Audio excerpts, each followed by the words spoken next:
Orice om, dacă e cinstit, recunoaște că speră să aibă succes. E o ipocrizie să spui, Doamne, nu mă interesează, eu îmi văd de treaba mea. Nu, toată lumea vrea succes. Am observat însă, pe bază de experiență, că cei care sunt obsedați de tema succesului de obicei ratează. Sau chiar când îl au, sunt nefericiți.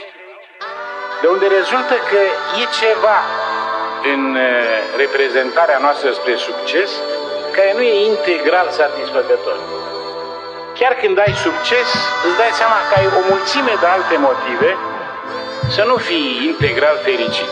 Aș spune mai întâi că trebuie să ne ferim să identificăm succesul cu fericire.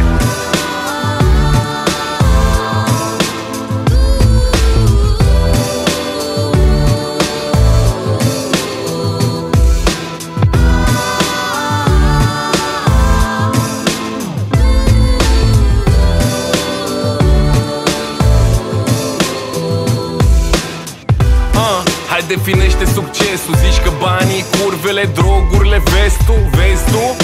Sălbatic e aici, unde toți te trag în jos când doar vrei să te ridici. Zici că banii au venit și banii au plecat, dar tu știi în mintea ta că nu sunt atât de importanți. Dacă vrei să ajungi, trebuie să fugi, trebuie să te vezi, nu să vrei să te ascunzi. Și n-are nimeni rețeta, toți te minți, spun că o au și îți vând doar eticheta. Fii atent la scrisul ăla mic în josul paginii, unde nu înțelegi nimic. Dacă e de lungă durată, termenul de plată, dacă ți ia o parte sau poate o vrea pe toată. Peste tot la fel, dar tu ești plin de opțiuni.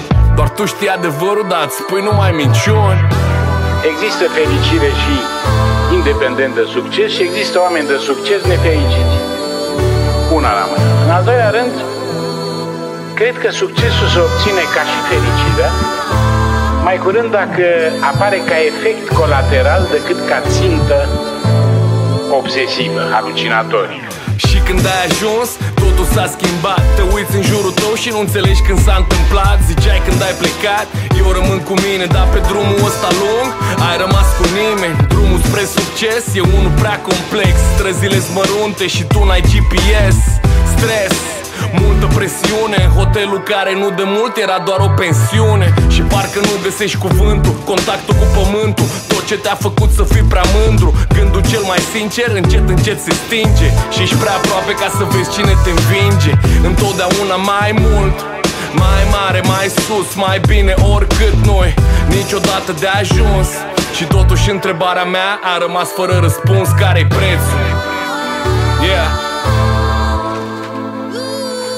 Acum, nu vreau să încerc să relativizez ideea de succes, ideea de carieră, ideea de efort.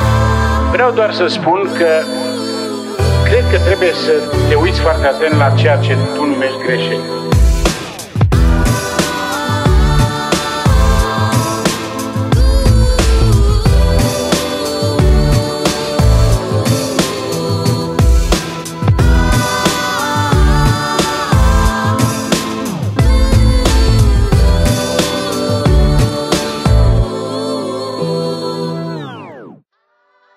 Am momentele mele de fericire. Câteodată sunt fericit. Am momente. În seara asta am fost fericit. Am avut un spectacol. Măi, e o chestie de secundă la mine. Deci eu pot să fiu fericită într-o secundă. Da. Mă consider un om fericit. Împlinit, adică mulțumit cu mine însă. Când ajung sus pe podium, da. În restul timpului, nu. Deși pare că sunt, nu sunt. Foarte fericit.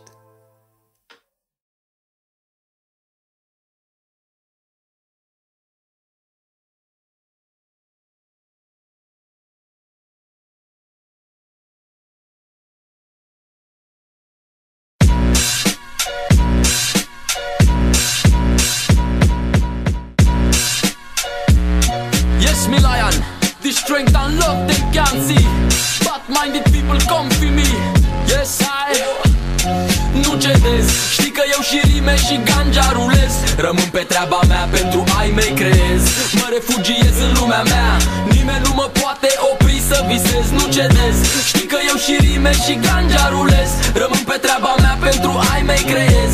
Mă refugiez în lumea mea, nimeni nu mă poate opri să visez. Sub bucata mea de cer trăiesc ai mei, e lumea mea. Suntem într-o țară unde nu e totul cum am vrea. Mi-am creat această lume ca să fiu cum am vrut.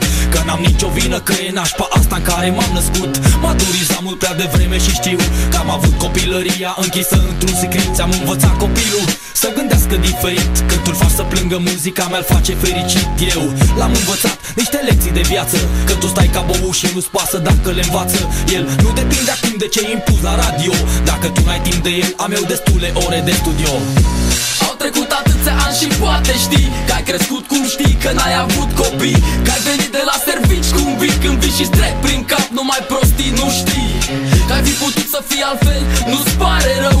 Tu crezi că stai destinul tău, știi diferența dintre bine și rău, dintre munte și hău, nu crede bine de rău. Știi că eu și rime și ganja rulez. Rămân pe treaba mea, pentru ai mei creez. Mă refugiez în lumea mea, nimeni nu mă poate opri să visez, nu cedez.